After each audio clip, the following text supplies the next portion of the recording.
Welcome to the AC 24/7 Top Story Countdown. We'll guide you through the biggest news of the day. Our focus, advocating our rights, advocating equality, advocating health, and advocating Earth. Here's our pick for number 4.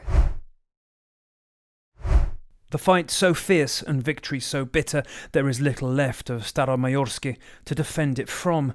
No cover for troops, no structures, just the dust of a tiny four-road village, the first gains of Ukraine's renewed full-throttle counter-offensive. So small but symbolic, Russia even claimed Monday, with constant shelling, it had pushed Ukraine out of it again. Something these men, fresh back from that fight, would scoff at. Krivbas, his call sign, fought all the 10 days of the assault until the Russians finally fled.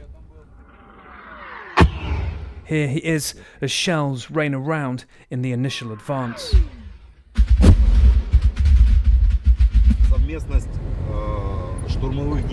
When you assault under enemy shelling, he says, you have nowhere to hide. That's the hardest part. They've since tried to assault again twice with small groups. And he fought for here too, Neskuchny, the town before it, where the Russians hid 200 troops in the basements, not even leaving for the toilet, so Ukraine attacked with a smaller force. He takes us to where the Russians made their final stand, the school hall and its corridors. There is no love, says the wall. They seem to relish the nothing they brought and left no clues as to why they fought. One of the hard things for the Ukrainians to understand is quite why the Russians are fighting so hard for here, Neskuchny, and the more recent victory of Staromayorsk down the road. Is it that these are their last lines of defense? Well, no. They think there's far more fighting to be done. I hope that when we get through their last line of defense, he says, then they start to run. For now, they still feel there is something behind them. Yeah, we feel support, but we are very, very tired. There is so much more ahead to come. Ukraine may have put in its reserves now to the fight, but they face the same Russian brutality.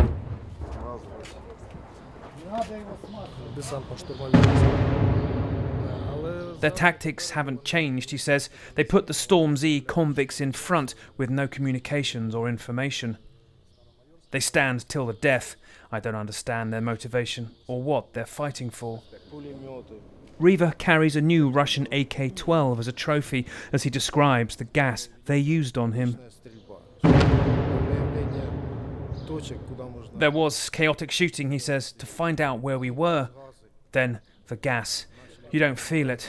It moves slow along the ground. I was packing my rucksack when I felt burning on my throat and nose. One mine sapper, call sign Volt, is busy telling me how the Russians have started booby-trapping mines, putting a grenade under an anti-tank mine, when he's interrupted. Almost endless, the noise of outgoing fire. They are moving, but just not sure how much longer for. TheAdvocateChannel.com looks at the world through the lens of equality and inclusion. Subscribe, like, and share now. AC 24/7's Top Story Countdown continues with our producer's pick for number 3. Haitians are such a resilient people. Alex Dosainville, in her own words, saying how much her work in Haiti means to her. Now her family and friends are asking for prayers and mercy and the safe return of this nurse from New Hampshire and her child. They were snatched Thursday from the grounds of the faith-based charity El Roy near the Haitian capital, Port-au-Prince. Her husband Sandro is El Roy's director.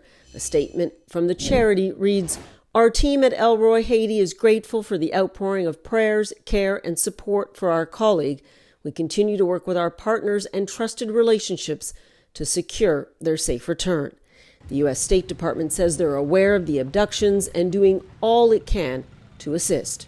We are in regular contact with the Haitian authorities and will continue to work with them and our U.S. government interagency partners. Haitian police and government authorities have not responded to CNN inquiries about the kidnappings.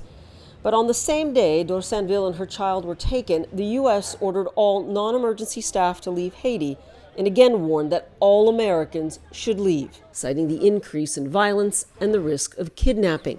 But it was the dire need in Haiti and the hope that gang recruitment could be stopped that Dorsainville said so compelled her to live and work in Haiti over the last several years.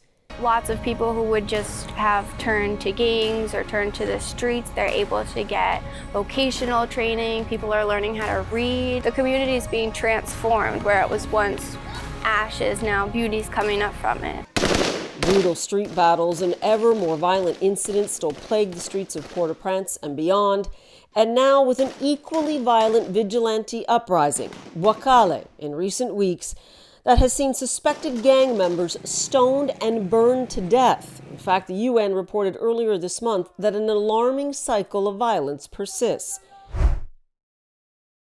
Like the Advocate channel on Facebook for the best way to get updated stories that advocate for equality, justice, our rights, and more. AC 24/7 continues with today's top 2 pick. The U.S. economy may not be metaphorically cruising down a highway, but it's maintaining a nice speed. A year ago, nobody thought a soft landing was even possible. Some economists do think a soft landing, which means a cyclical slowdown without a recession, could in fact happen.